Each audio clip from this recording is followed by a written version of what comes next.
Muy buenos días. La Iglesia de Kadosh les extiende a todos los presentes una cordial y sincera bienvenida a su santo templo en esta mañana. Es para nosotros un verdadero gozo recibirlos y juntos, reunidos en este lugar, guiados por el Espíritu Santo, este sencillo y especial evento que tiene como propósito a nuestro Dios por medio del escudriñamiento de las Santas Escrituras. El programa La Historia Profética del Mundo, que se publica cada semana en las redes sociales y plataformas de descarga, ha tenido a bien elegir este lugar para la exposición y respectiva grabación en vivo de una cátedra especial titulada La Historia de la Iglesia Adventista del Séptimo Día. Álvaro de la Cruz, quien cuenta con 2 títulos de licenciatura, uno en Lenguas Modernas por la Universidad del Magdalena y otra en Teología por la Universidad Adventista de Colombia. Se ha desempeñado como ministro de Misión Global y pastor de distrito, además como capellán de institución, ejerciendo aparte de orientador espiritual como profesor de Biblia, Ética y Valores, Cosmovisión, Filosofía, Historia, Lengua Castellana, Literatura, Plan Lector, Inglés y Francés. También se ha desempeñado como orientador pedagógico para la primera infancia. Actualmente cursa una maestría en investigación en educación, tema que le apasiona, con la Universidad Internacional de La Rioja, España, como parte de su preparación como profesor de educación superior. La Historia Profética del Mundo es un programa donde se hace un análisis retrospectivo de los eventos profetizados por la Biblia, en su cumplimiento dentro del marco de historia del mundo, como el control la cual está bajo la absoluta soberanía de Dios. Conflicto. La cátedra que se va a desarrollar en esta presentación es la historia de la Iglesia Adventista del Séptimo Día, que consta de 4 partes a continuación mencionadas. Primero, antecedentes de la obra pública de Guillermo Miller. Segundo, orígenes del movimiento millerita. Y tercero, desarrollo de los primeros adventistas después del 22 de octubre de 1844. Cuarto, organización oficial de la Iglesia como denominación religiosa.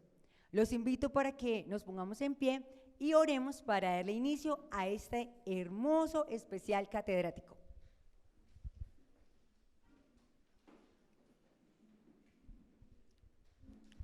Oremos. Padre amoroso y celestial, gracias porque nos traes aquí, nos mueves con tu Espíritu Santo, ese mismo Espíritu que quizás un día movió a Guillermo Miller a contarle al mundo lo que él había pretendido. Señor, permite que todo lo que nosotros aprendamos aquí también lo compartamos y bendice este proyecto al predicador Álvaro de la Cruz y a todos los asistentes, que podamos contarle al mundo todas sus verdades y lo que descubramos, Señor, transforme nuestras vidas. Ven pronto, Señor Jesús. Te lo pedimos en el nombre de tu Hijo amado. Amén. Le enviamos un saludo muy especial a todas las personas que en estos momentos se conectan con esta transmisión. Estamos desde aquí grabando, desde el Templo de Kadosh en el Colegio Adventista del Norte, Asociación del Alto Magdalena, en Bogotá, en la capital del país de Colombia. Vamos en estos momentos a desarrollar una especialidad muy interesante para los clubes, para el Ministerio Juvenil, que es la especialidad de pioneros, con ayuda del instrumento que se ha facilitado, que es este taller que tenemos en nuestras manos, que muchos de ustedes ya lo tienen. A medida que la exposición avanza, nosotros podemos ir diligenciándolo, porque todas las respuestas se van a dar desde aquí. Muy bien. Además de eso, todo este contenido que estamos produciendo aquí, que estamos creando, se va a subir a las redes en cada uno de los canales donde se encuentran nuestros perfiles. La Historia Profética del Mundo es un proyecto pedagógico, es eso, es un proyecto de enseñanza, de educación, de alfabetización para la iglesia, para todas las edades. ¿Qué es lo que pretendemos en este proyecto? Lo que hacemos como objetivo principal es relatar así, en este formato de relato, todo lo que ha acontecido en materia de eventos y acontecimientos proféticos, pero en el marco de la historia del mundo. Tenemos en cuenta todos los componentes que puedan existir, los sociológicos, antropológicos, axiológicos. Es toda una interdisciplinariedad que se conjuga en cada uno de los relatos. Y el formato que hemos elegido es el del podcast. Estamos produciendo podcast todas las semanas. Ya hemos publicado varias series con las cuales nosotros podemos educarnos en muchos tópicos. Si usted nos busca en Anchor, en Spotify, en Facebook, en Instagram, con este número de WhatsApp que se ha habilitado y por supuesto en el canal de YouTube, si en estos momentos usted va ahora y nos busca así con este nombre en todas las redes, canales y plataformas, La Historia Profética del Mundo, entonces usted podrá tener contacto con cada uno de los contenidos que ahí se han subido. Y en esta ocasión estamos reunidos aquí para desarrollar, escuchemos bien, los antecedentes, los orígenes, el desarrollo, la organización de la Iglesia Adventista del Séptimo Día.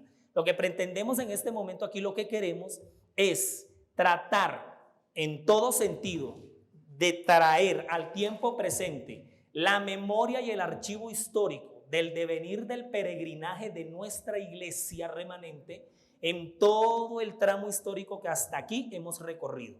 Muy bien, así que por aquí vamos a ver varias situaciones, nos vamos a mover por lugares, por fechas, vamos a ver personajes, fenómenos que se dieron, acontecimientos, hitos históricos para que nosotros sepamos qué fue lo que pasó y sobre todo para que no perdamos de vista que nosotros hacemos parte de un legado de algo que otros ya empezaron.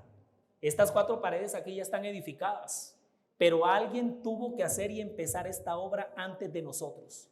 Y nuestro papel es no perder el espíritu, sino continuar. El espíritu de la historia denominacional es un espíritu de misión, de amor y de compromiso. Y aquí ocurrió de todo, peleas, desacuerdos, mechoneadas, ocurrió una cantidad de acontecimientos, pero que ellos nos dicen hoy cómo fue que nos las arreglamos para que esto se compusiera. Y recuerda siempre, joven, Dios está al control del universo, de su pueblo y de nuestra vida propia. Muy bien, entonces arrancamos. El gran antecedente de la historia de la Iglesia Adventista del Séptimo Día, como historia, escuche bien, el gran antecedente es el oscurantismo. Muy bien, son los 1260 años de oscurantismo. La iglesia surge luego que el oscurantismo termina. Bueno, ¿y el oscurantismo? ¿Y eso qué es? Pues es una época bastante difícil en la historia del mundo cuando la verdad del evangelio fue ocultada, se oscureció, no desapareció, porque la verdad nunca se extingue. Ella fue rebajada a lo largo de 1260 años, los cuales partieron desde el 538 hasta 1798 con la Francia revolucionaria encabezada por Napoleón. Bueno, cuando el sistema papal que gobernó, escucha bien, cuando el sistema papal que imperó, gobernó, dominó, estuvo sobre el escenario del poder, ellos dominaron por casi 13 siglos. Tuvimos un atraso en este mundo de 13 siglos, en la literatura, en el arte, en el conocimiento, en la ciencia. No es que usted no podía decir ni siquiera que la Tierra era redonda, el teocentrismo, todas esas cosas quedaron dominadas hasta la geografía. No es que el proyecto de Cristóbal Colón tuvo que tener el permiso de la corona católica de los reyes de España, porque si Isabel la católica y Fernando de Aragón no se casan, pues nos estuvieran gobernando los moros y otra hubiera sido la historia. Y acuérdense que América tiene un papel en la profecía. Entonces, todo ese antecedente que viene, que marca como en el escenario en el que nos vamos a levantar como iglesia, cae en 1798. En este año proféticamente termina el oscurantismo. Pues a partir de 1798, oiga bien, el terremoto de Lisboa había ocurrido un poquito antes, 1 de noviembre de 1755. Entonces, alrededor de esos años, que es cuando termina el oscurantismo, se van a empezar a levantar en diferentes partes del mundo, se van a empezar a levantar grandes líderes y precursores de las profecías de Daniel. Yo no sé si ustedes recuerdan, pero en Daniel 12 Dios le dio una orden al profeta Daniel. Dios le dice a Daniel, cuando ya está cerrando el libro, sella las palabras de esta profecía y cierra el libro hasta el tiempo del fin. Entonces, jóvenes, si a ustedes les salen un examen en qué fecha terminó el tiempo del fin, ¿ustedes qué responden? En 1798. ¿Y cómo se dice 1798 en inglés? Uy, no, pero mejor dicho, los bilingües pues. Entonces, alrededor de 1798 se van a empezar a levantar por diferentes partes del mundo grandes líderes o precursores de las profecías de Daniel. Ellas habían quedado selladas y cerradas. Por ejemplo, óyelo bien, uno de los primeros en hablar de las profecías de las 2300 tardes, es que nosotros siempre pensamos que el primero es Guillermo Miller, no.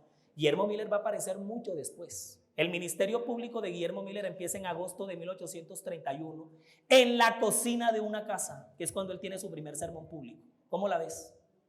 Y era un grupo dominical. Entonces, 1831, mira desde antes de 1798, muchos años antes, como grandes precursores como Juan Petri, óyelo bien, que era un reformador inglés. Juan Petri es prácticamente el primero, el que activa, el que desempolva las profecías de Daniel y de Apocalipsis, específicamente con los 2300 años. Es que cuando Guillermo se levanta y empieza a escarbar, tiene una tremenda bibliografía enfrente. Él empieza a leer cosas que ya otros habían empezado a producir en el campo que a él le llamó la atención. O sea, Guillermo Miller es como el Simón Bolívar de nuestra historia patria denominacional. Pero antes hay antecedentes, así como la independencia de Colombia como país, su gran antecedente es la Revolución Francesa, porque ella dio el pie para que las naciones de la Gran Colombia o en América empezaran a independizarse. Entonces, el gran antecedente para Guillermo Miller es lo que estos reformadores han hecho. Tengo otros nombres, se los voy a dictar. Juan Petri es el primero. Hay un jesuita llamado Manuel Lacunza, chileno. Él también empezó a investigar y a producir, a escribir. Manuel Lacunza con Z, chileno. Bueno, él fue un ex jesuita. Después se fue convirtiendo al cristianismo. Tenemos el caso, por ejemplo, de Hans Wood, irlandés, Hanswood, así. Hans Wood, él es irlandés. Mira que hay diferentes autores que empiezan a tocar el tema de las 2300 tardes antes de Guillermo Miller. Entonces, cuando Guillermo Miller quiere aparecer en escena, óyelo bien, cuando él ya va a surgir, porque el hombre tiene una idea en la cabeza. Ustedes saben que Guillermo Miller pues es americano. Miren, jóvenes, la historia del mundo, yo personalmente la defino o la he aprendido a interpretar de la siguiente forma. El globo terráqueo es como una especie de piñata, bombas por todos lados, ¿bien? Y en todas partes siempre hay acontecimientos, la historia no se detiene, siempre están pasando cosas. Si yo te pregunto en estos momentos 2022, que es el año en el que se está grabando este video, si yo te digo hazme la lista de eventos históricos que están pasando en estos momentos en el mundo, ¿cuáles eventos me dices tú? Oh, el principal, ¿sí o no? La guerra ruso-ucraniana. ¿Cuál otra? El COVID-19, todavía estamos bajo pandemia y de hecho está todavía disparándose. Ayer en nuestro país empezaron a darse más casos. Otra noticia. ¿Cómo? Otra de las giras del pontífice de Francisco. Dígame otra, quiero completar 5. Número 4.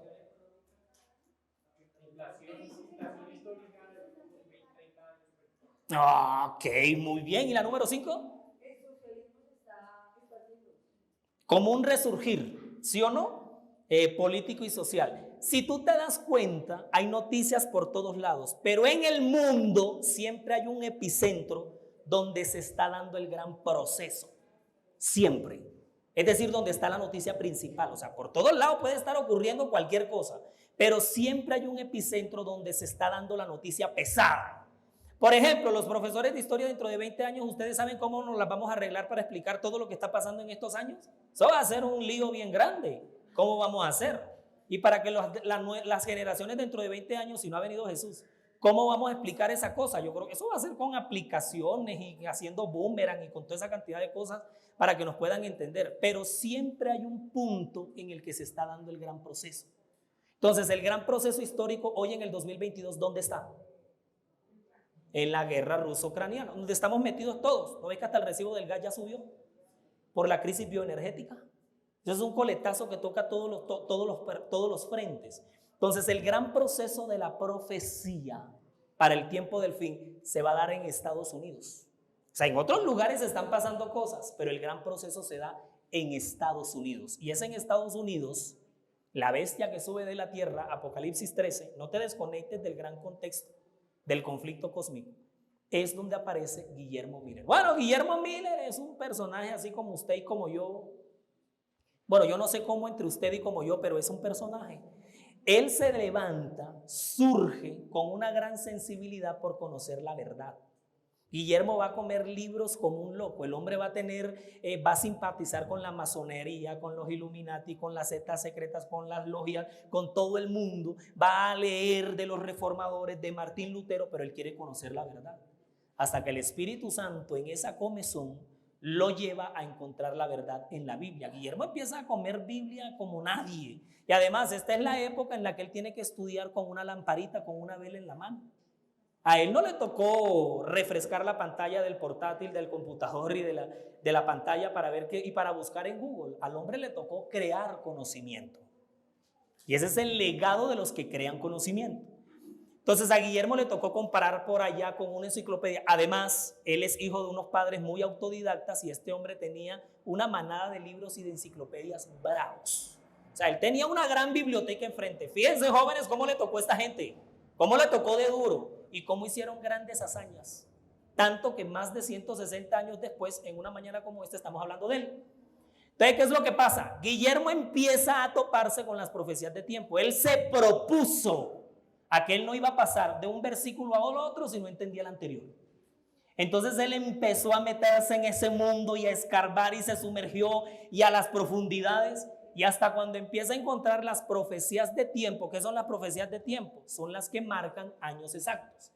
Por ejemplo, los 70 años en Babilonia, los 430 años de esclavitud en Egipto, los 1260 años, y cuando se encontró con Daniel 8:14, las 2300 tardes y mañanas, que le da por la cabeza más de uno de los que están aquí.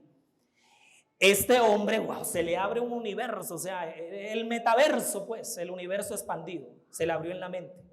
Entonces Guillermo empieza a buscar la respuesta a cuándo es que termina esto y cuándo es que empieza esto. Ahora, en la época de Guillermo Miller, ¿existían las calculadoras?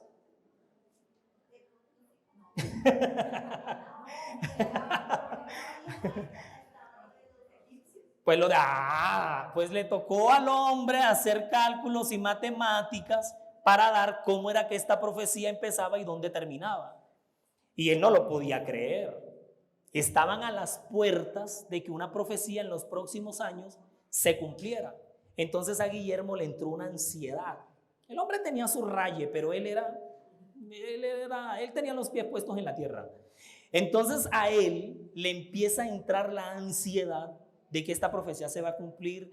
Esto viene pronto. A ver, ¿será que estoy equivocado? Ay, cómo hemos hecho tantas cosas. A ver, ¿cómo es que se da? Y en medio de toda esa situación, Guillermo empieza a compartir con personas cercanas. Lo que pasa es que lo de Guillermo empieza en conversaciones informales. Así como cuando usted se sienta con sus amigos en el colegio, en el trabajo, y empiezan a hablar de Gustavo Petro y de Fico. Esas eran las conversaciones de Guillermo Miller con la gente. Mira que yo estoy leyendo Daniel, mira que yo encontré tal.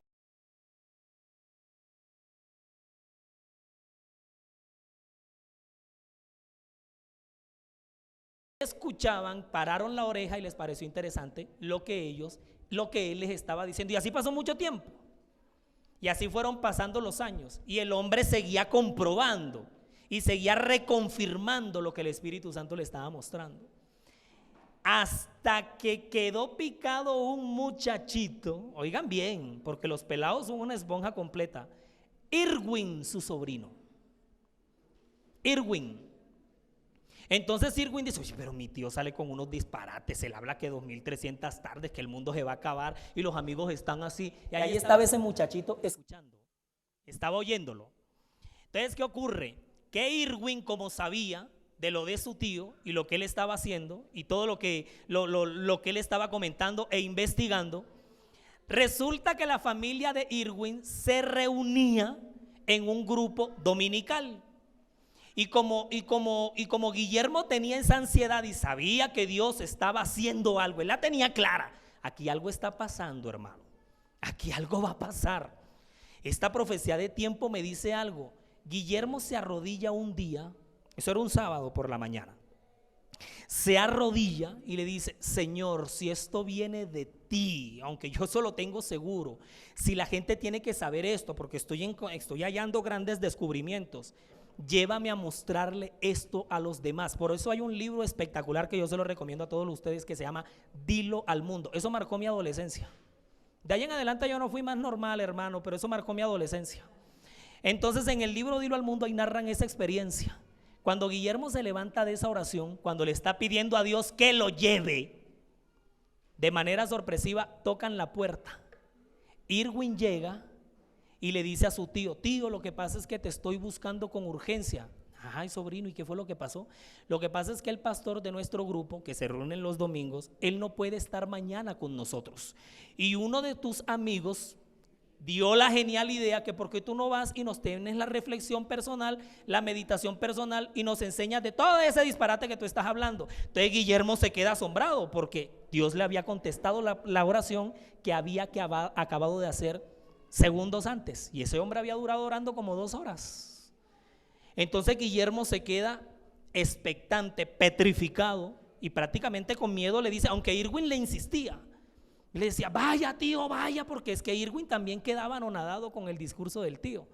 ¿Qué hace Guillermo en ese momento? Se va a hablar con Dios al patio de su casa, que era un inmenso bosque de arce, y empezó a darle gloria a Dios, a cantar y hasta a saltar de la alegría. Y la hija se quedaba viendo a su papá Guillermo de lejos y le dice a la mamá: mi papá se chifló, ma. O sea, yo sí sabía que mi papá tenía algo, pero míralo allá, es que saltando y gritando. ¿Y qué fue? La reacción de Guillermo es esa. Eso está escrito en la historia denominacional. Pues, ¿qué les parece a ustedes? Guillermo se va al día siguiente, domingo, a la casa de esta gente, donde se reúnen 40 familias. Y estaba la casa tan llena que ¿sabe dónde tuvo Guillermo el púlpito para predicar? En la cocina de esa casa. Imagínense que hubiera COVID en ese momento, ¿cómo hubiera estado la cosa? A Guillermo le tocó predicar desde la cocina, y desde la cocina empezó a exponer su tema, y la gente extasiada fueron todas esas familias las que quedaron tocadas e impactadas con lo que Guillermo empezó a contarles. Esto ocurrió en agosto de 1831, cuando empieza el ministerio público de Guillermo Miller. Y ahí la cosa se fue, porque al hombre lo empezaron a invitar de todos lados. Para este entonces está la Conexión Cristiana. El movimiento pentecostal todavía no se, estaba apenas dando sus primeros pasos. Los mormones no existían todavía. Para eso estamos hablando de 1831. Tan solo daban unos pasos. Estaba la iglesia metodista, estaba la Conexión, los bautistas ya existían. Entonces, como él trae, Guillermo Miller es como la cabeza del gran boom del despertar cristiano en Estados Unidos, porque esto es un fenómeno.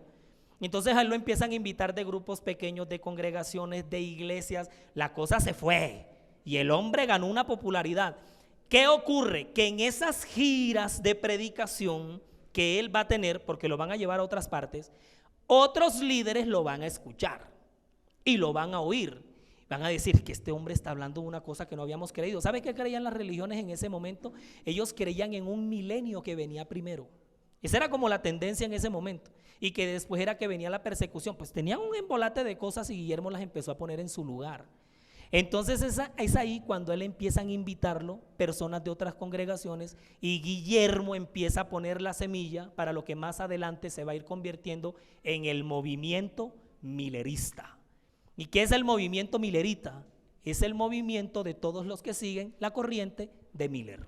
Entonces ahí añádele a un señor, óyelo bien, a un señor que lo escucha y dice: la cosa es por aquí. Ese hombre se llama Josías Litch. Es uno de los primeros. Josías Litch. ¿Quién es Josías Litch? También era un predicador de esas iglesias que yo les he mencionado. Y Josías Litch era un apasionado por las profecías. ¿Sabes qué le debemos a Josías Litch? Escúchalo bien. Él se comió enterito el estudio de las 7 trompetas. Eso ya él lo venía haciendo mucho tiempo antes. Y basado en Apocalipsis 9, con las trompetas, Josías Litch da con el cómputo matemático profético de la caída del Imperio Otomano el 11 de agosto de 1840. Imagínate, él da con años antes que eso va a ocurrir en esa fecha, porque la profecía te da todos los elementos para esa fecha. Y el Imperio Otomano cae precisamente en esa fecha. Ahora, pelaos, echemos el cassette para atrás. Recordemos que el Imperio Otomano fue el que reemplazó al Imperio Bizantino, que era la Roma de Oriente. La Roma de Oriente cayó en 1450, cuando los turcos otomanos la tumban del poder. Pero recuerden que el Imperio Bizantino o Bizancio o el Imperio de Oriente es el que reemplaza a Roma de Occidente, que cayó en el 476. Si usted quiere ser un gran pionero y un gran precursor de la historia denominacional en estas nuevas generaciones, usted se tiene que mudar para la historia, no hay de otra. No hay de otra, porque una cosa lleva a la otra y le da el telón y el escenario a la que va a continuar. Entonces, cuando los turcos otomanos caen en 1840 y estos primeros mileristas descubren y son testigos en ese momento, es como si nosotros viviéramos cuando la ley dominical se dicte. ¿Usted sabe lo que es vivir ese momento? Entonces ellos en ese momento están viviendo una noticia profética en vivo y en directo. O sea, no se las está transmitiendo nadie, la están viviendo en tiempo real. Entonces eso lo que hace es que le da mayor veracidad a lo que ellos vienen estudiando y vienen creyendo. Josías Lich. Pero después de Josías Lich va a venir toda una nómina de personajes, y aquí la cosa, porque ya vamos por 1840, entonces la cosa va a reventar. Entonces pónganle una pausa a lo que está pasando con Guillermo Miller aquí en América. Vámonos al resto del mundo. Lo que Guillermo Miller está predicando aquí en este lado del hemisferio, también lo están predicando otras personas del otro lado. Acuérdense que el ángel con el librito de Apocalipsis 10 pone su pie derecho sobre el mar, que es el antiguo mundo, y su pie izquierdo sobre la tierra, que es América en la profecía. ¿Dónde está eso? Eso está en Apocalipsis 10 y eso usted lo complementa con Daniel 12. Entonces en el antiguo mundo se va a levantar una constelación de predicadores de lo mismo que está hablando Guillermo Miller. Entonces, vámonos para África. David Livingstone. A este hombre hay que ponerle un cordón dorado en la tierra nueva porque confiemos en que se va a salvar. David Livingstone abre el continente africano al cristianismo. Este hombre fue un bárbaro. Léete la biografía de él, ahí en la Panamericana la venden. Y si no tienes plata, pues espera que den remates. Lo rematan como a 7,000 u 8,000 pesos en una pista, en una edición bien buena. La historia, la vida y obra de David Livingstone. El hombre maneja el mismo discurso de Guillermo Miller, pero si te vas más arriba a Inglaterra, vas a encontrarte con Enrique Drummond, con Eduardo Irving, te vas a encontrar con José Wolf, con Jorge Patton.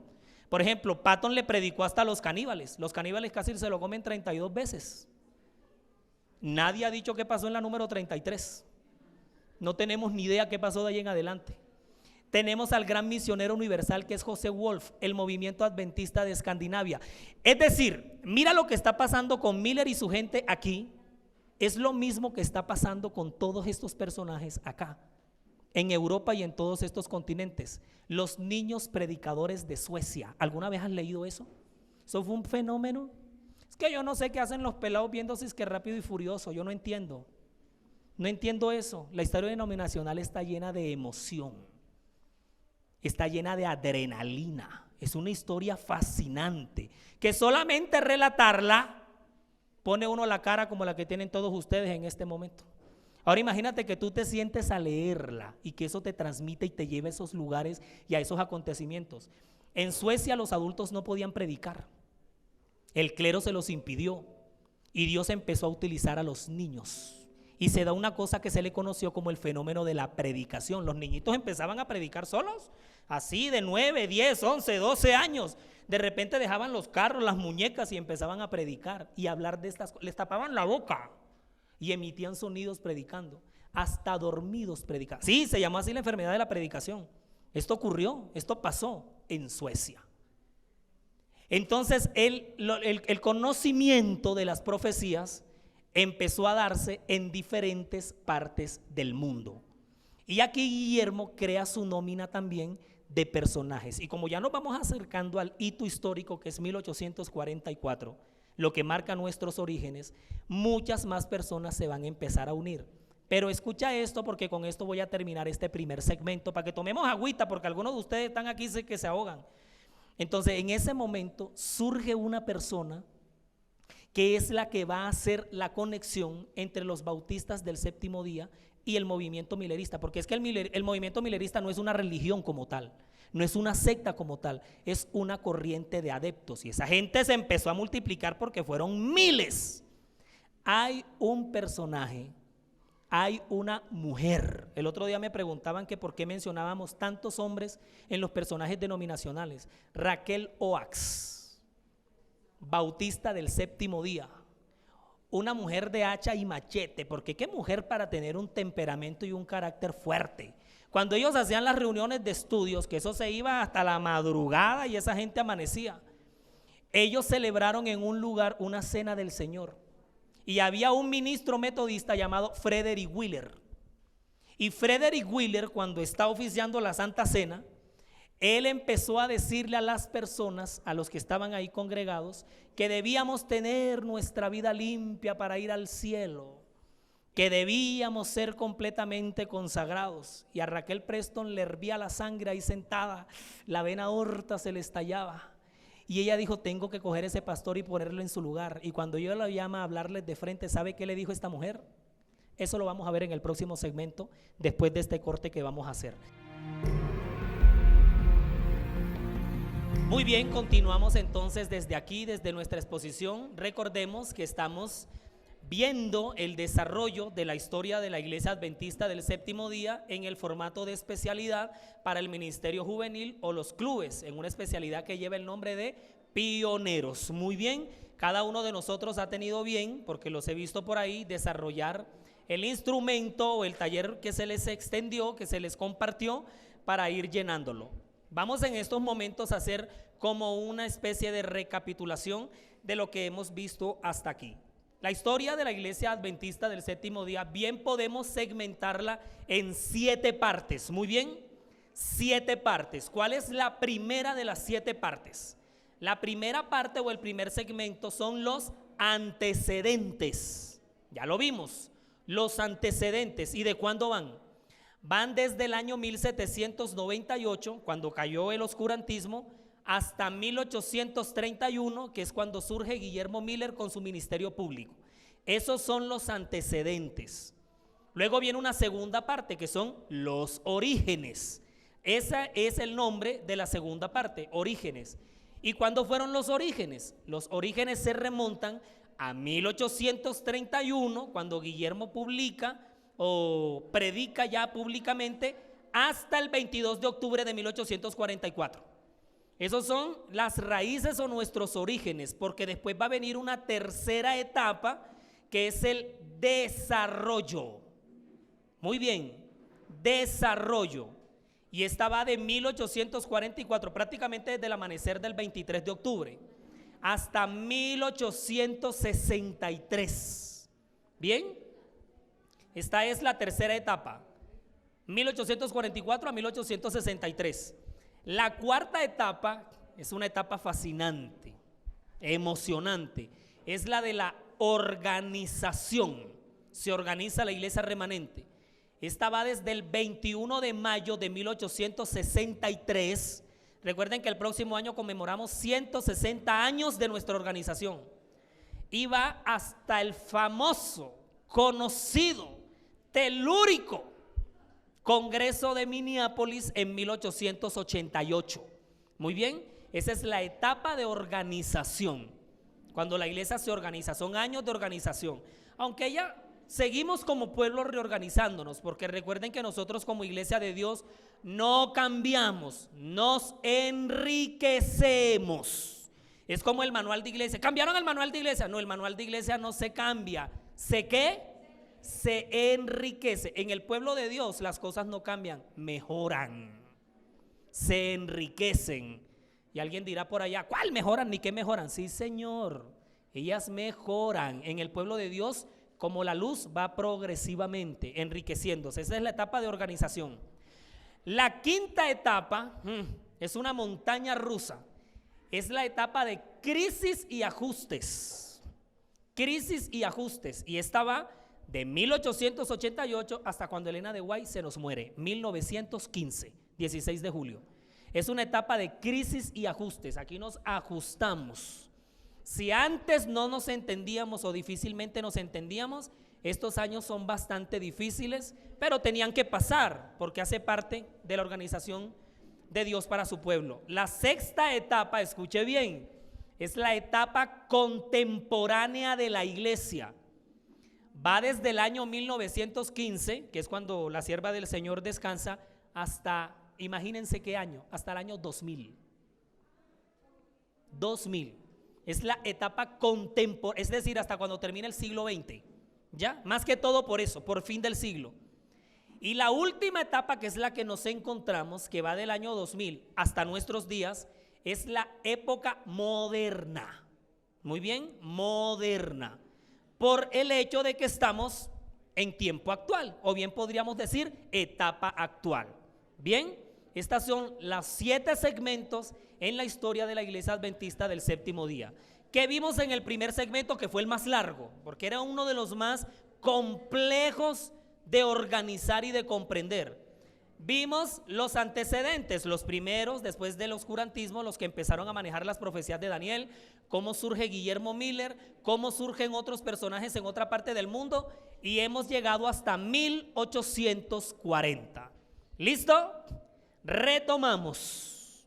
Estamos en 1840. ¿Qué está pasando para estos años en la iglesia? El movimiento millerita está en su furor. Muy bien.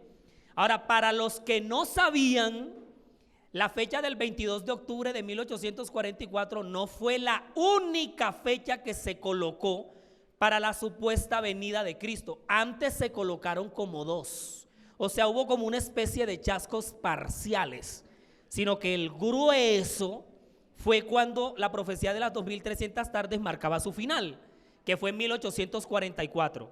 Estos añitos antes de 1844 se empezaron a adherir al movimiento personajes de grueso calibre.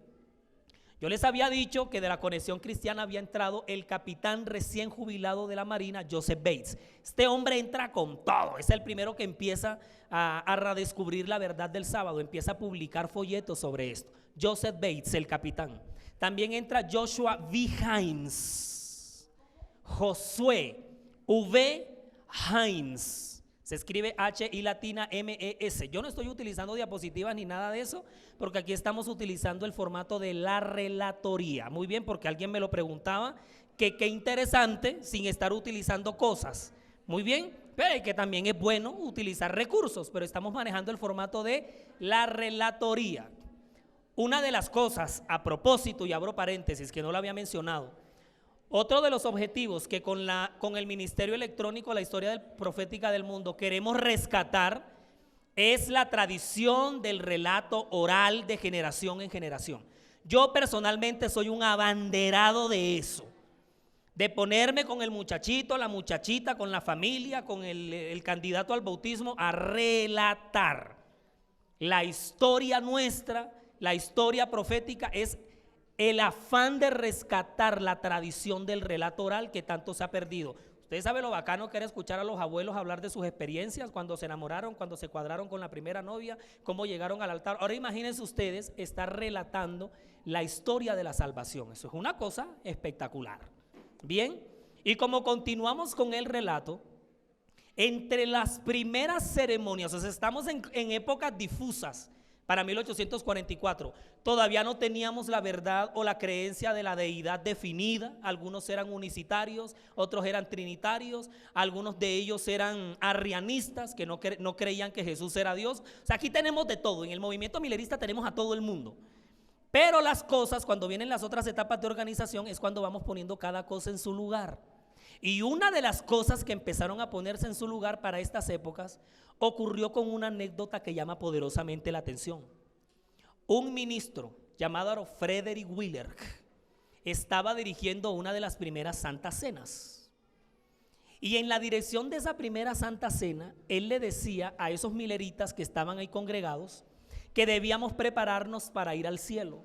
Ese fue el llamado que él le hizo a esa gente. Pero ahí en la congregación estaba sentada una señora de esas hermanitas, sí o no, de hacha y machete que están en la iglesia, y ella decía: este pastor cuando se baje de ahí lo voy a coger y lo voy a poner a medir. ¿Cómo se le ocurre estar diciendo semejante cosa si yo conozco la vida de él? Entonces, que se baje de ahí, que yo lo cojo y le doy 3 lavadas. Cuando Frederick Wheeler está, el hombre se intimidó porque él dirigiendo la Santa Cena, y él sí veía a la hermana Raquel Preston ahí sentada y la hermana Preston roja en la cara, ¿sí o no? La vena aorta le daba aquí, esa mujer quería cogerlo en ese momento, pero la mujer fue prudente, menos mal que se dominó. Y cuando él salió, ella le dice: Pastor Wheeler, tengo algo que decirle, pero no va a ser aquí. Yo quiero que usted me visite. Esta era la época en que los pastores, los primeros ministros visitaban en carruajes, se montaban en un caballo e iban de casa en casa. Entonces, cuando él llega a la casa de la hermana Raquel, él entonces le dice: sí, hermana, usted tenía algo que decirme. Y yo de verdad lo presentí. Yo la vi ahí sentada y yo pensé que es más, hasta la vi hablando. Me dice: no, y no crea que a mí me dieron ganas de pararme en ese momento, pero no me quise dejar llevar por la imprudencia. ¿Y qué era lo que tenía que decirme, hermana? ¿Sabe qué quería decirle en ese momento? Y aprovecho aquí para decírselo en la cara, no se lo mando a decir con nadie. Raquel Preston era como medio santanderiana, ¿sabes? Cuando yo reviso esos registros aquí, la mujer era con todo cariño y amor, porque recordamos a Raquel Preston. Raquel Preston le dijo: en ese momento yo sentí ganas de pararme y de decirle a usted que tapara los emblemas sagrados de la Santa Cena hasta que usted fuera el primero en ponerse en regla con Dios. ¿Y eso por qué? ¿Cómo se le ocurre a usted dirigir la Santa Cena y no guardar el sábado, el 7º día de la Biblia? Por Raquel Preston nos llevó a nosotros la doctrina del sábado a la iglesia. Ella provenía de los bautistas del 7º día. Nosotros apenas realizábamos los primeros estudios. Por eso es que la iglesia adventista de New Hampshire, en Washington, es la primera en convertirse en la primera iglesia adventista del 7º día propiamente dicha en guardar el sábado. Y Frederick Wheeler es de los primeros ministros no solo en guardarla, sino en promoverla. Jóvenes, a nosotros todo no nos llegó de una vez. Los pioneros no vivían la ansiedad de que todo tenía que ser ya. Dios fue añadiendo a los personajes claves. Así como tú ocupas en el pueblo de Dios un papel y un rol clave que juegas para un momento. ¿Por qué no llegaste antes? Porque tenía que ser en ese momento. ¿Por qué llegaste después? Porque tenía que ser en ese momento. ¿Por qué no tuvimos muchas cosas organizadas? Y muchos quieren ver a la iglesia organizada con toda desde que arrancó. No fue así. Las cosas fueron apareciendo en el camino. Y como la efervescencia empezó a subir con la fecha de 1844, oye esto, porque de pronto lo has leído muy poco o lo has escuchado muy poco, pero yo sí lo he leído y lo he escuchado mucho. Samuel Snow, así como se dice nieve en inglés. Samuel Snow, S-N-O-W. Samuel Snow coge un folletico que Guillermo Miller había escrito años antes sobre la profecía de los 2300 años, y en un congreso, en un campestre que ya se celebraba en esas carpas grandes que parecían de circo, es cuando Samuel Snow se para en la congregación, se faja semejante sermón, y es él quien valida la tesis de Guillermo sobre la venida de Cristo, la supuesta venida de Cristo, el 22 de octubre de 1844. Es decir, Samuel Snow es como el coequipero en la predicación de Miller y el que le da la estocada final. Miren, cuando ese congreso terminó y Samuel se fajó semejante explicación, a nadie le quedó duda de que el 22 de octubre de 1844 eso iba a pasar. Y los meses fueron una cosa de película, porque esa gente empezó a prepararse, se empezaron a vender las cosas, la gente quedó sin nada. Tú no sabes que el 22 de octubre de 1844 la gente, la única propiedad que tenía era solamente lo opuesto. Las personas dejaron incluso los cultivos y las casas abandonadas. Por eso es que Hiram Edson, al amanecer del 22 de octubre de 1844, se pierde entre el maizal, porque ya ni siquiera estaban guadañando los maizales. Esa gente dejó abandonadas sus responsabilidades, se pagaron las deudas, renunciaron a todo. En la mañana del 23 de octubre la gente lo que amaneció fue llevada, porque no tenían ni dónde caerse. Quedaron sin nada. ¿Para dónde vamos? ¿Qué cogemos? ¿Con qué compramos? Algunos esperaron el fin del mundo en la caída del sol del 22. Incluso, estos libros que les he citado, léanselo. Algunos mileristas se montaron en las ramas de los árboles más altas para ser los primeros en ser trasladados al cielo por los ángeles. Sí, señores, datos curiosos de la historia denominacional, lo más trinado. Otros esperaron, como no llegó al atardecer, otros lo esperaron a la medianoche. Quedamos chasqueados. Otro gran grupo lo esperaba al amanecer del 23. Finalmente no pasó nada. Teníamos a miles y miles de mileristas chasqueados. Y aquí es cuando se da el primer zarandeo de esta iglesia. Porque de esos, miren, Guillermo Miller, después de haber sido el galán de esta película, pasó a ser el villano. El bullying que le hicieron a Guillermo Miller después de esto. Ese pobre hombre, él murió prácticamente en el anonimato. Fíjate cómo es la historia denominacional, porque así es. En algún momento tienes el protagonismo, pero en otros momentos Dios empieza a utilizar a otros y te utilizó en ese segmento, en ese momento. Porque muchos menguaron para que otros sobresalieron, porque después de 1844 la saga de esta historia va entonces a renovar su generación, porque entonces van a venir otros y otras. Esa gente quedó llorando, quedaron en la ruina, quedaron endeudados, quedaron sin casas, quedaron sin nada. No crean ustedes, la crisis fue terrible, no solamente crisis en la fe, fue en todo. Y es aquí cuando la gente empezó a abandonar este movimiento. Algunos se devolvieron a sus antiguas iglesias, que prácticamente los mofaron, porque se mofaron de ellos. Otros no quedaron ni aquí ni allá. Otros empezaron a hacerle guerra religiosa a todo lo que los mileristas tenían. O sea, esto aquí fue una ramificación de muchas cosas, pero solamente un pequeño núcleo, muy pequeño, es el que va a quedar de ahí y son los que van a decir, pero ¿qué fue lo que pasó aquí? Pero si todo estaba claro, algo ocurrió, sí, algo pasó. Algunos de ellos empezaron a reunirse en la mañana del 23 en algunas granjas para orar y para consolarse y pues para mirarse las caras a ver y tomarnos un pan con café con leche, porque es que no había ni con qué comer. Entonces en la granja de Hiram Edson, que él había prestado muchas veces para vigilias, ayunos y centros de estudio, es uno de sus amigos, por ejemplo, allá había un doctor con él, el que le dice, si nosotros estamos aquí así, tristes, deprimidos, ojerosos, sin ilusiones, ¿cómo estarán los otros hermanos al otro lado? Vamos entonces a animarlos y a conformar grupos de oración. Y es entonces cuando ellos se van de camino y ocurre lo que tenía que pasar. ¿Saben qué ocurrió la mañana del 23 de octubre de 1844? Tan solo horas después del gran chasco, ya Dios empezó a gestionar, antes de que ellos se lo esperaran, cómo era que se iba a redireccionar el camino de este pueblo. Hiram Edson, como les había dicho, que los maizales estaban tan grandes que ellos ya ni se veían, y como ellos se fueron cantando por el camino, cuando llegan allá al otro extremo de la carretera, los compañeros se dan cuenta que Hiram no apareció jamás. Y el uno le decía al otro, oye, sí, de pronto veníamos cantando 4 y quedamos cantando 3. ¿Y dónde quedó Hiram? Y cuando ellos tratan de devolverse, vienen Hiram todo extasiado, así como entre felicidad y miedo. Y usted le dice, si ustedes se imaginan la que me acaba de pasar. ¿Ustedes saben lo que le pasó a Hiram?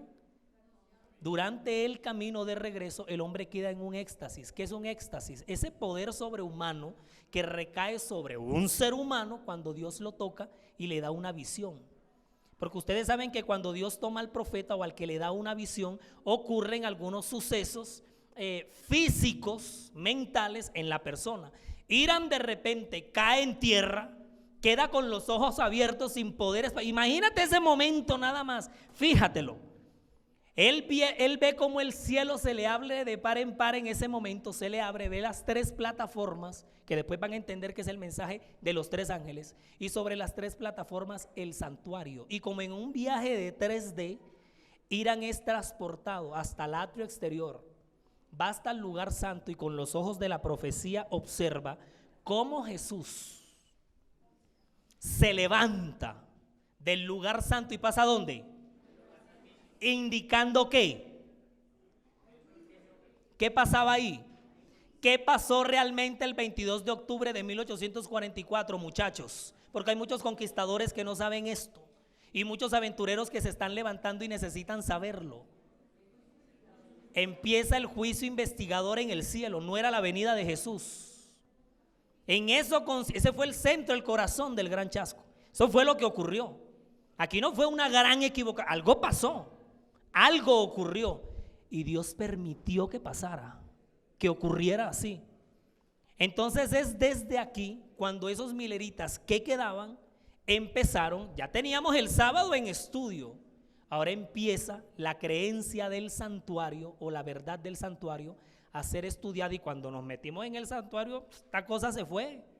Empezamos a tocar una cantidad de cosas y empezaron estos mileristas y empezaron toda esta gente a estudiar, y mientras los años pasaban y mientras el tiempo pasaba, porque esto fue 23 de octubre del 44, entre esas personas que se reunían para orar en esos grupos de oración, llegamos al mes de diciembre del 44. Una muchachita de 16 años que años antes en la calle Casco, que dirigía Joshua B. Himes, que ya yo se los dije, que lo habían invitado a Guillermo, la familia de Roberto Harmon que estaba ahí, Elena con su familia. Elena vivió el Gran Chasco, ella vivió ese gran impacto y ella lo relata, que cuando usted lee eso le dan ganas de llorar. Búsquese testimonios, tomo 1, búsquese notas biográficas de Elena de White, primeros escritos, pero sobre todo testimonios para la iglesia. El de los 9, el número 1, cuando ella relata su experiencia del Gran Chasco. Eso es una cosa intimidante. Oiga, ustedes no se dan cuenta que cuando uno lee el espíritu de profecía, el espíritu de profecía lo intimida. Pues yo digo intimidar, yo no sé si esa palabra está bien ubicada, pero esa cosa uno lo conmueve, lo sensibiliza. El estilo literario de Elena de White es una cosa única. Y ella describe cómo fue el sentir y el pesar. Antes de diciembre, entre los meses de octubre y diciembre de 1844, Dios empezó, aunque ya venía, tampoco empezó, siguió enriqueciendo la luz, y es cuando Dios decide llamar para ese momento a sus elegidos para el don profético. Y no fue Elena la primera que él llamó para ser profeta. ¿Quién fue el primero a quien Dios llamó? Fue un hombre. Bueno, en realidad fueron 2, pero yo no sé qué le pasó a estos hombres que les dio cobardía de ser profetas. No quisieron, les dio miedo. William Foy y Hazen Foss. Estos 2 muchachos que habían vivido todo esto fueron a quien Dios llamó primero. Y es hasta diciembre de 1844 cuando, después del rechazo de estos 2 personajes, es cuando con mucho trabajo, con una gran indignidad, es cuando Elena de White acepta el llamado. Tenía 16 años solamente la pelada, y es cuando Dios le manda una tremenda visión, que es la que ella narra en Primeros Escritos y en muchos otros libros. El sendero que nos faltaba todavía por caminar hasta que Cristo nos llevara a Puerto Seguro, la Nueva Jerusalén. Y es aquí cuando Dios llama al oficio profético a Elena de White. Y aquí empieza un periodo, escuchen bien, un periodo bastante difícil. ¿Por qué? Ustedes piensan, todavía no estamos hablando de iglesia adventista, esto fue mucho después. Ustedes piensan que las personas que rodeaban a Elena de White, muchos de ellos aceptaron su don profético de la noche a la mañana. Esto fue duro, no, y es que todavía. Esto fue duro para esta mujer. Ahora, a mí me llama mucho la atención que los 2 primeros que Dios llama para el oficio profético son de color. Y esta es la época del racismo, la guerra de secesión, la época del Ku Klux Klan. ¿Cómo le hubiera ido a estos profetas en su raza? Pero fueron a los que Dios llamó.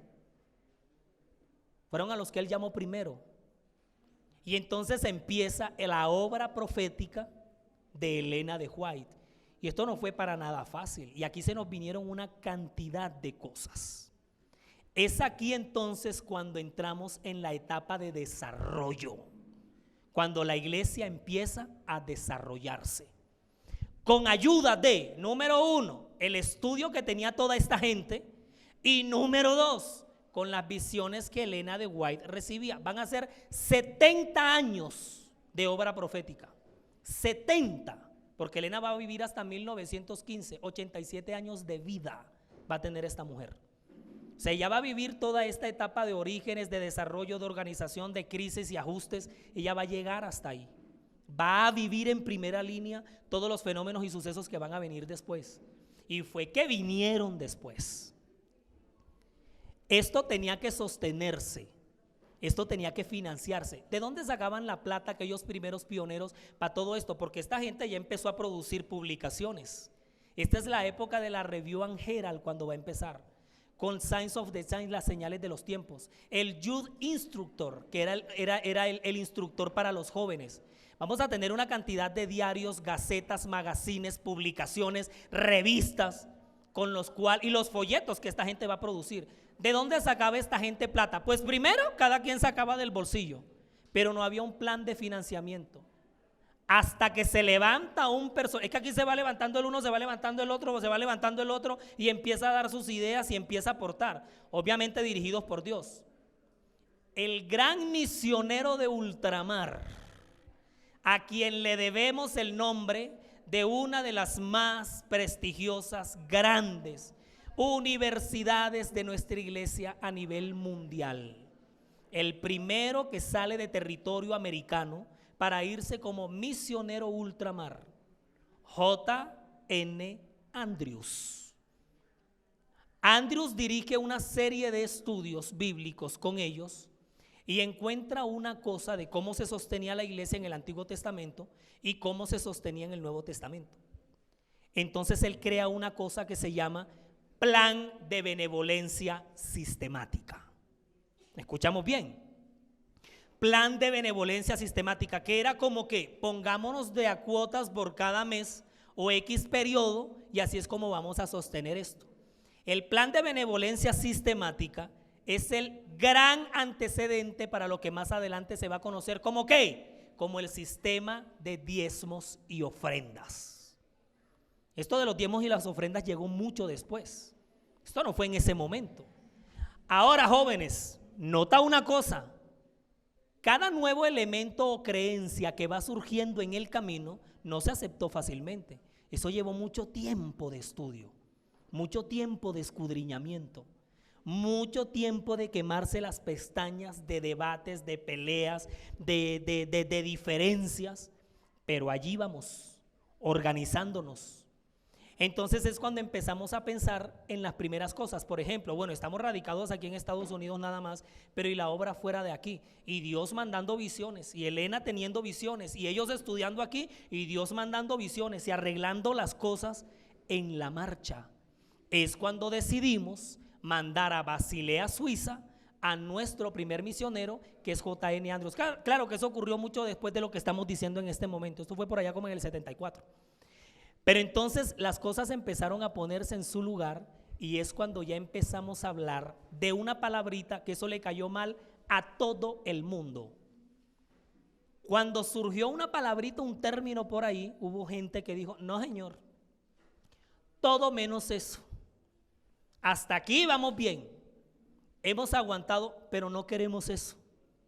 La palabra mágica era organización. Hubo una fuerte oposición a que nos organizáramos como iglesia. Ahora, si tú te fijas bien, alrededor de 1844 pasaron una cantidad de cosas raras. Porque en 1844 nace por la vara profética la iglesia remanente, pero alrededor de esos años pasaron una cantidad de cosas raras. Acuérdense que ellos se levantan con la predicación del mensaje de los tres ángeles, el primero en una época, el segundo en una época y el tercero en otra época. Pero es en 1844, por ejemplo, cuando surge Charles Darwin con la teoría de las especies y la evolución. Hágame el favor, en 1844. ¿Cómo te parece eso? Un poquito más adelante van a ser el movimiento pentecostal y el famoso derramamiento del Espíritu Santo y los cultos de avivamiento y el don de lenguas. Van a surgir al mismo tiempo que la iglesia remanente se levanta. ¿Sabías tú que unos añitos después, cuando se está organizando la iglesia, surge nada más y nada menos que Sigmund Freud con la teoría del psicoanálisis, que va a ser la plataforma para el nacimiento de la psicología moderna? Y en esos mismos años, en las tantas visiones, Dios revela mente, carácter y personalidad. y todas las tesis de del psicoanálisis de Sigmund Freud van a después a desencadenar en una cantidad de cosas del estudio del carácter del hombre. Esto pasó alrededor de estos años. Ustedes quieren saber cómo fue que finalmente nos organizamos y cómo pudimos llegar hasta el 21 de mayo de 1863, ya casi en los 160 años de organización. Espérese un momentico, porque en el siguiente, tercer y último segmento vamos a ver cómo se dieron todos los elementos que nos llevaron a organizarnos. Así que pausa y volvemos. Estamos estudiando en este momento la historia de la Iglesia Adventista del Séptimo Día en el marco de la celebración de sus 160 años de organización. 21 de mayo de 1863, 21 de mayo de 2023. Así que para esta fecha conmemorativa, jóvenes, tenemos que hacer algo. No dejemos pasar por alto esta fecha tan especial y recordarle a las nuevas generaciones, relatarle esta historia y saber cómo fue que todo empezó. Recuperemos la bonita tradición del relato oral, porque es algo que hacían nuestros primeros patriarcas. Hoy podemos conservar esta hermosa tradición con muchos elementos que la tecnología nos brinda. Como ya este es el tercer y último segmento con el que cerramos y nos despedimos, queremos agradecer de manera muy especial a este equipo que está detrás de la historia profética del mundo. Detrás de ese podcast hay un equipo de voluntarios que con sus dones y talentos hacen sus aportes. No nos acompaña en estos momentos, pero el productor de nuestros podcasts es el hermano Daniel Aponte de la Iglesia de Silo, de la Asociación Sur de Bogotá. Pero también nos colaboran ese hombre poderoso que está ahí detrás de la cámara, que es prácticamente como que el dueño del negocio, Edinson Galván, mírenlo ahí, ya está casado, así que nada que hacer. Mike Vanegas, también de la Iglesia de Elohim, quien se encarga de toda la parte del diseño gráfico, y del Amazonas, que se vino conmigo y está con nosotros en este proyecto, está por ahí en los controles, Ricardo Palacios. Le damos muchas gracias a todas las personas que le dan un me gusta, un video, que comparten los enlaces y que hacen parte de esta cadena de reproducción, porque lo que se trata es que la misión no se pierda, sino que ella avance. Y vamos a colocar ahí un bonus track. Hoy Adriana León nos colaboró también como maestra de ceremonia, y ya estamos cocinando varias cosas, muy bien, varias cosas, y para eso vamos a solicitar no tanto la colaboración, sino como extender las manos amigas y aliadas, porque somos aliados estratégicos siempre en la predicación del evangelio y el cumplimiento de la misión, y sobre todo el fortalecimiento espiritual de nuestra juventud en nuestra asociación. Así que Pastor Juan Pablo, que está aquí presente, hermano David, mi profe, rector, creo que desde sus responsabilidades y con ayuda de nosotros y nuestra colaboración, el próximo año, no sé, para esta fecha conmemorativa podríamos pensar en una feria de exposición, en un expo denominacional, algo así, bien, como para vincularnos todavía mucho más como campo en nuestra unión y en nuestra asociación en la conmemoración de este evento. Ya están tomando apuntes, qué bueno. No los estoy comprometiendo públicamente, ¿listo? Y para cerrar, antes de llegar a la conclusión, quiero también darle muchas gracias, ya que lo acabamos de mencionar. Nos acompañan como pares evaluadores porque necesitamos validar el impacto de una actividad como esta en este público que tenemos aquí, a los pares evaluadores invitados. Así que quiero que se ponga de pie y lo miren, porque está vinculado y comprometido con la formación de nuestros jóvenes, nuestro secretario ejecutivo de la asociación, el pastor Juan Pablo Cárdenas. ¿Lo conocen? Aquí está. Pastor, póngase de pie, que yo creo que le vean la cara. Ahí está el pastor, ¿sí? ¿Se acuerdan de él? Es nuestro secretario, un personaje. Y también de la Unión Colombiana del Sur, un gran amigo nuestro y que también apoya todo evento que lleve al fortalecimiento espiritual de la iglesia, nuestro tesorero de la Unión, el hermano David Vega. Hermano, póngase de pie, porque allá están diciendo, ¿dónde está? ¿Dónde está? Mírenlo aquí. ¿Sí ¿se acuerdan de él? Bueno, otro personaje de nuestra historia denominacional, de la época moderna, ¿no? De la era moderna. Y nuestro superrector, el licenciado y especialista Karim Hernández, también está aquí. Profe, póngase de pie. Todos los padres de familia lo aman, yo sé que sí. Bien, aquí está, también hace parte de la línea de rectores que han tomado las riendas de esta nuestra amada institución, Colegio del Norte, que hoy nos hace, ¿cómo? que hace parte, que abrió sus puertas para que este evento fuera una realidad. Bueno, llegamos a la tercera y última entrega, entonces, de este evento que estamos realizando aquí, la historia de nuestra iglesia, tomando como parte sus antecedentes, sus orígenes, su desarrollo, su organización, las crisis y los ajustes que se dieron, la época de la etapa contemporánea y de esta época moderna, y vamos a terminar cómo fue que logramos organizarnos. Miren, cuando la palabra organización surgió, eso no le cayó bien a todo el mundo. ¿Por qué? Porque hubo algunos mileristas o preadventistas, de pronto, para hacerme entender, que se opusieron de cuerpo, alma y espíritu a la organización por las siguientes razones. Ellos analizaron los fenómenos que ocurrieron con muchas religiones en el pasado. Es decir, cuando el papado se organizó, entonces vino un oscurantismo. Por eso había oposición a la organización.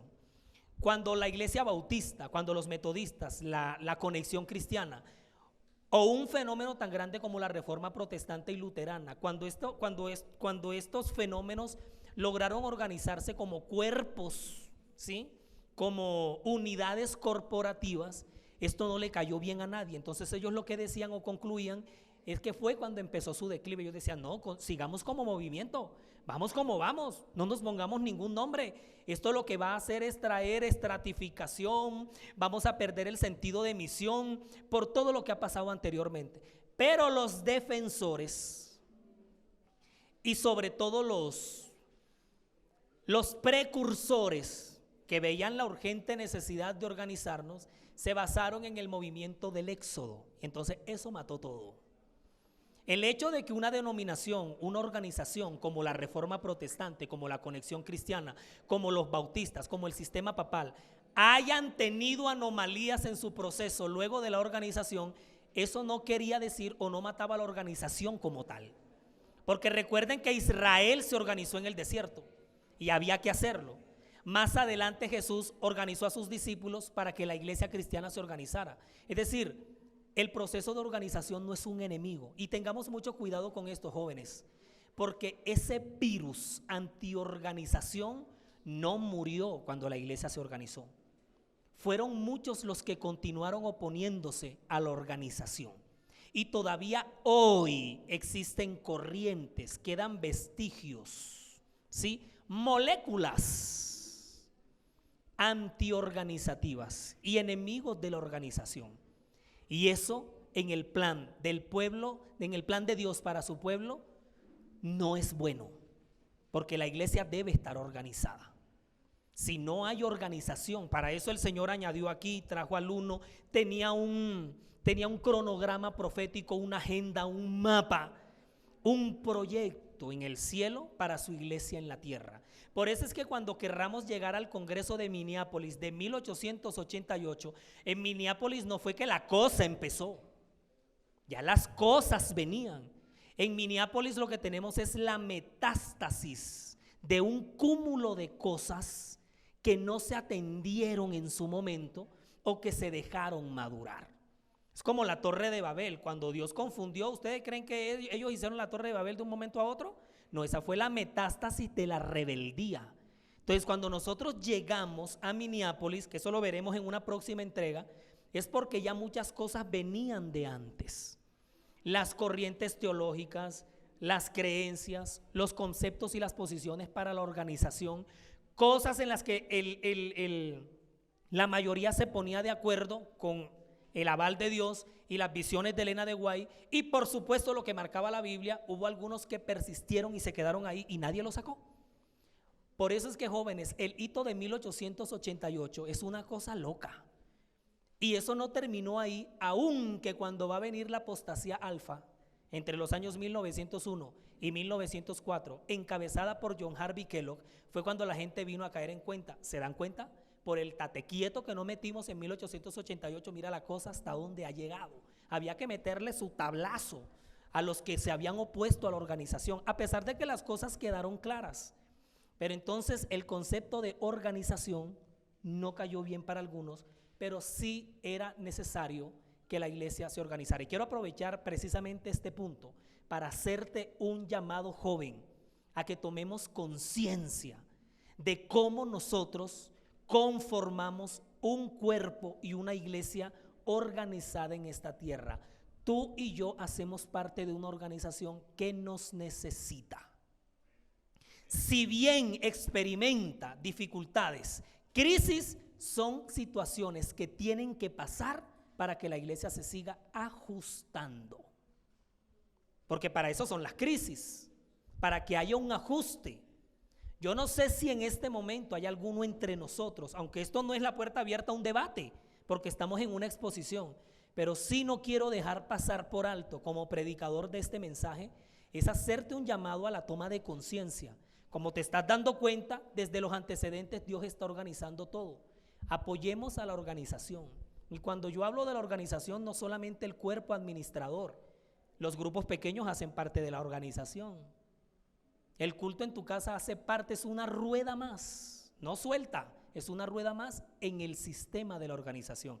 Pero muchos mileristas no entendieron eso. Por ejemplo, cuando ellos dijeron, empecemos a ponernos un nombre, adivinen cuando ellos dijeron, pongámonos un nombre, ¿de qué se acordaron?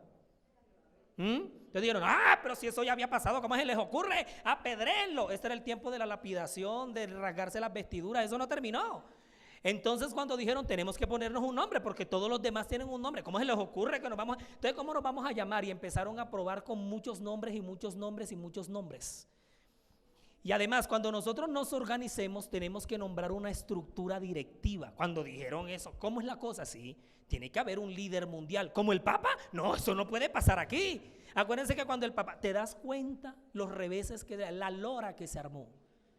Cuando empezamos a pensar en organizar, la cosa no fue fácil. Nosotros hoy la estudiamos y la vemos chévere. Pero cuando en su momento pasó, esta fue la que revolución.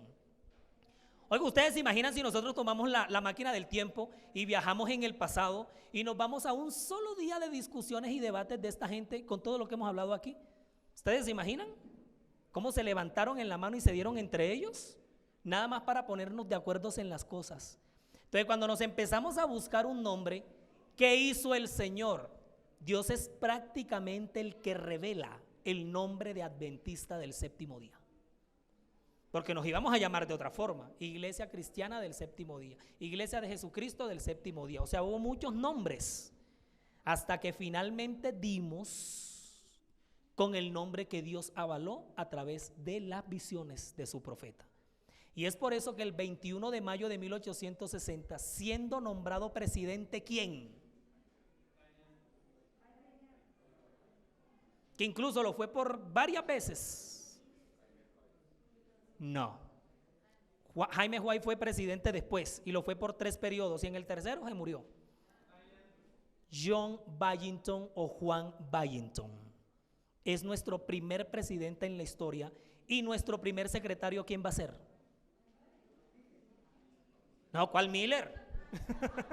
Hola, no, pero mejor dicho. O sea, Miller ya no lo querían ni en pintura. Que nos escribió uno de los primeros tomos de Daniel y Apocalipsis. Ahí les doy la pista. Urias Smith es nuestro primer. Y Martha Ballington, escuchen bien, que es hermana de John o de Juan, nuestro primer presidente, es la primera, escuche bien, que propone la creación de la primera escuela de primaria que funcionaba en Nueva York.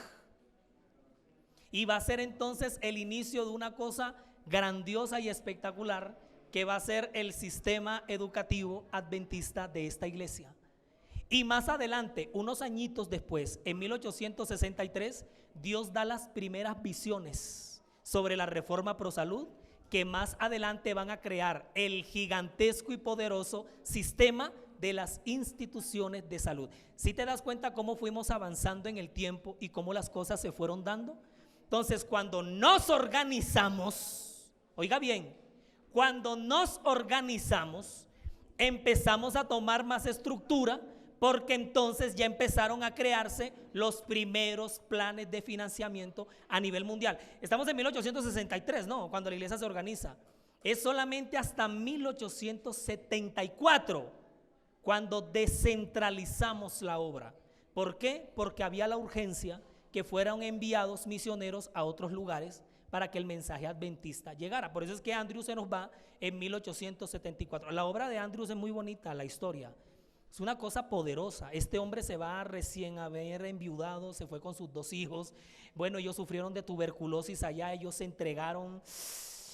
Y luego la organización buscaba a los misioneros. Esta era la época en la que uno tenía que atajar a los misioneros. Y aquí no era irse al Amazonas, ni irse a Bosa, ni irse allá a Usaquén de misionero. Aquí se trataba de ir hasta otros continentes.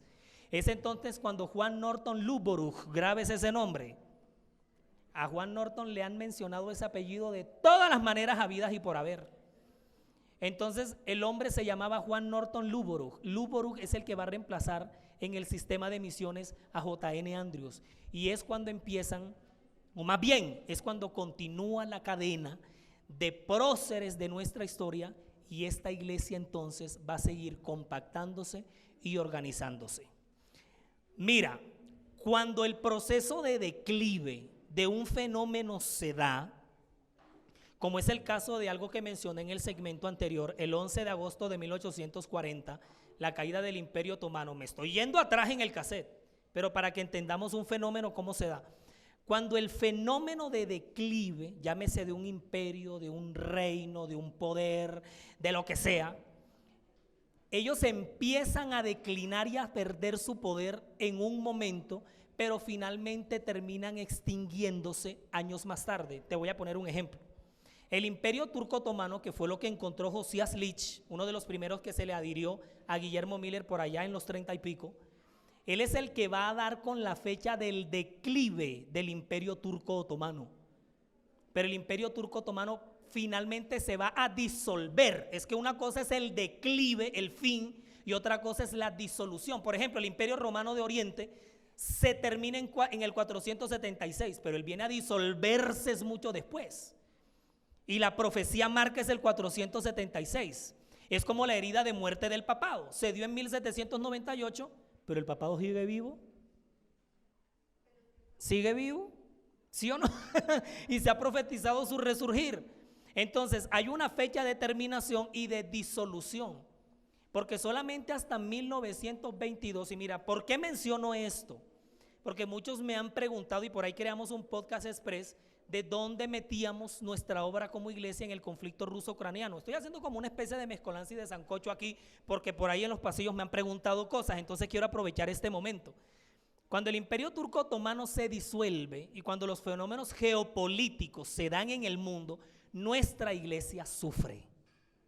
La misión sufre porque tiene que moverse en contextos globales. Entonces hay como especie de una pausa, un obstáculo o un desafío. Cuando el Imperio Turco Otomano, y mírala bien, cuando el Imperio Turco Otomano se disuelve en 1922, entonces los franceses y los ingleses se reparten el mundo. O sea, los grandes galanes de la película para esos años son los franceses y los ingleses. Entonces, toda la zona geográfica que dominaba el Imperio Turco Otomano, ahora adivine, va a quedar en manos ¿de quién? De los ingleses y de los franceses. Por eso que ustedes ven que toda esa cantidad de países hablan inglés y francés. ¿Y de quiénes se independizaban? De los ingleses y de los franceses. ¿Quién lo creyera? ¿Cuál es el idioma que más se habla en África? Porque hay una África francófona, se le llama así. Entonces, cuando esas regiones quedan dominadas por los ingleses y los franceses, estos dos poderes lo que hacen es que se reparten el mundo. Ahora mira que cuando estos fenómenos se dan, ya la iglesia adventista había penetrado con su mensaje esos territorios. Entonces ahora ellas dividen el viejo mundo y trazan una línea, cogen el mapa y se lo reparten. Entonces lo que queda en esa línea es el Medio Oriente, y lo que quede de esa línea para allá es el Lejano Oriente. Y lo que quede de esa línea para acá, adivinen cómo se llama, el cercano oriente. Pero a partir de medio de quién o de qué, pues de los franceses y de los ingleses. Lo que pasa es que todos los imperios que se han montado en este mundo, ellos siempre se han creído la novela que ellos son el ombligo del mundo. Entonces todo lo que pase a partir de ellos, o sea, los babilonios solamente pensaban que existían ellos, los griegos solamente pensaban que eran ellos, los persas pensaban que solamente eran ellos.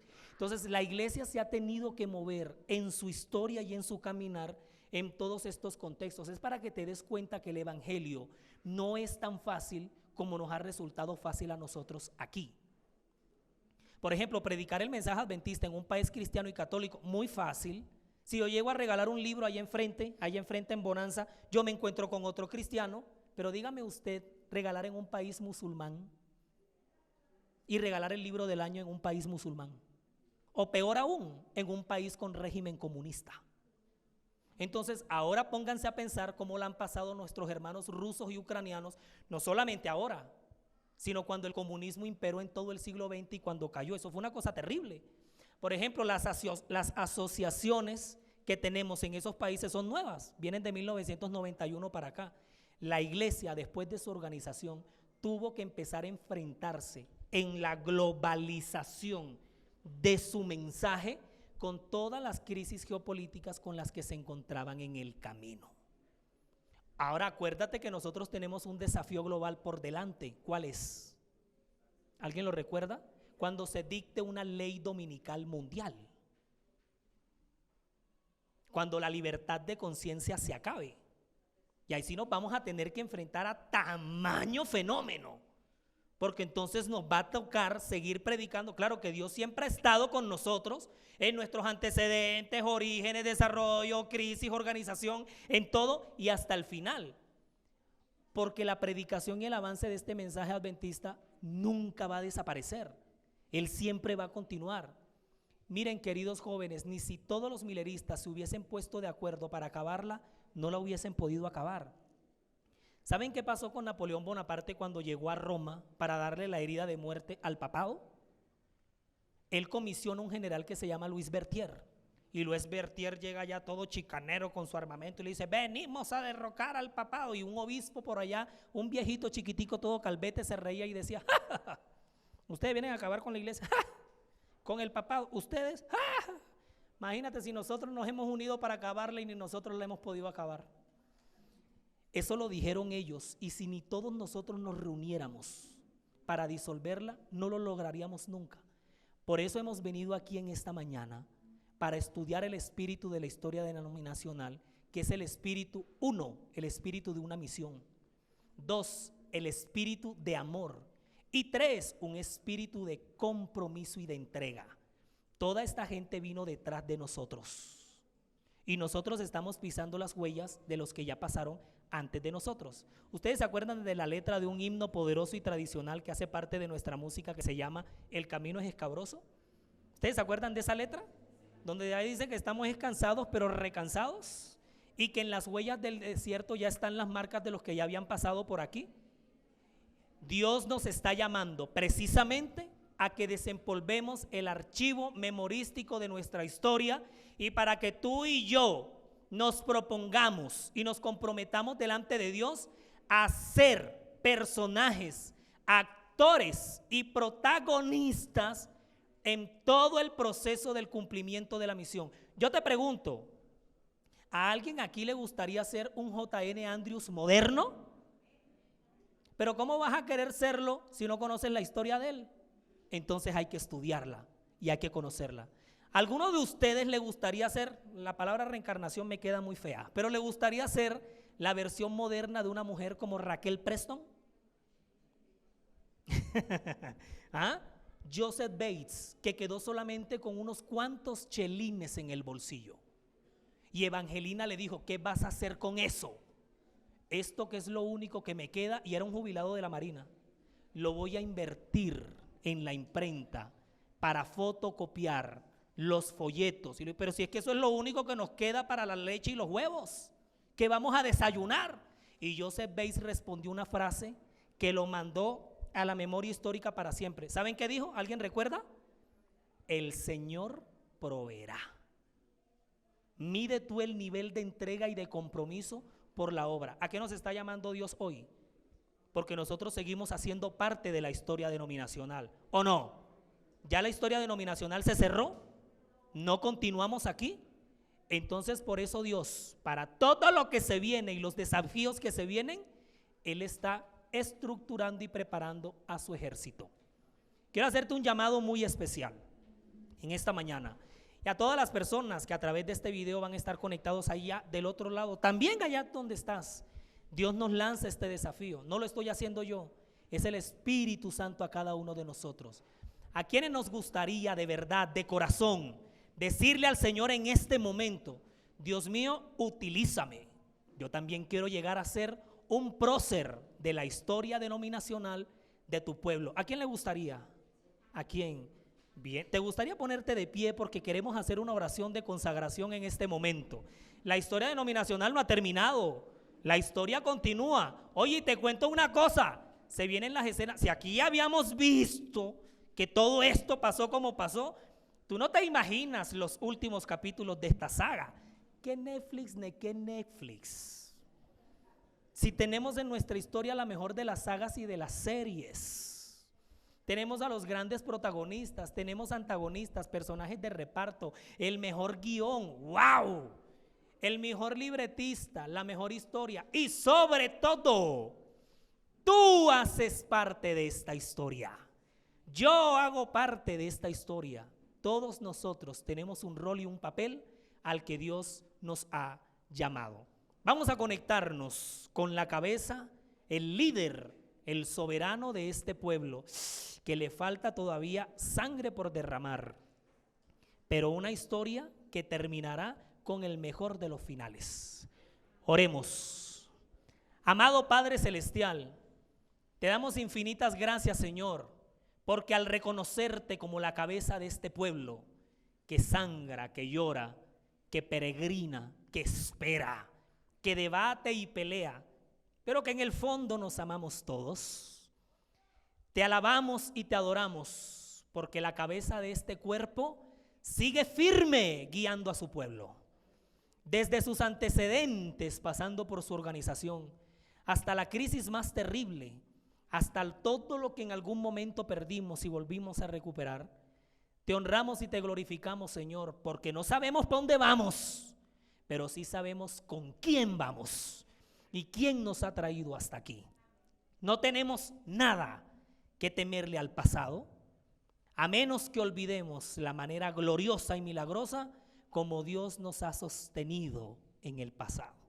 Así que no tenemos nada que temerle al futuro, porque el futuro es promisorio para esta iglesia. Este barco tambalea, se estrella, se enfrenta a marejadas, a tormentas y relámpagos, pero Cristo Jesús está al timón.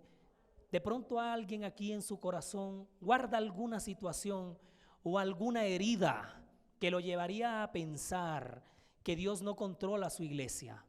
Pero con esta exposición, Señor, te ruego que esa alma, ese corazón, comprenda de una manera contundente con todo lo que hemos visto, que por más que se presenten las crisis y los reajustes, tú sigues siendo quien controla esta iglesia y nos llevarás hasta el puerto seguro.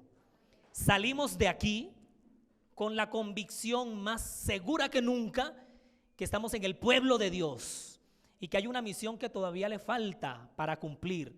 Y sobre todo salimos de aquí, Señor, con la completa seguridad que hay un papel, un rol, un puesto que tenemos en toda esta obra mundial por cumplir y al que tú nos has llamado. Con Cristo Jesús por delante, para atrás jamás y de frente siempre. Bendice la juventud, Señor, de esta asociación y que cada vez nos unamos más en esfuerzos que lleven a la predicación de este evangelio. Nos espera una fecha muy bonita, 160 años de organización, y desde ya hacemos preparativos para que esta conmemoración no pase por alto, sino que antes, con gran sentido de identidad y con un alto sentido de pertenencia, le mostremos al mundo y le hablemos de la iglesia a la cual pertenecemos. Bendiciones que te rogamos en el nombre de Cristo Jesús. Amén.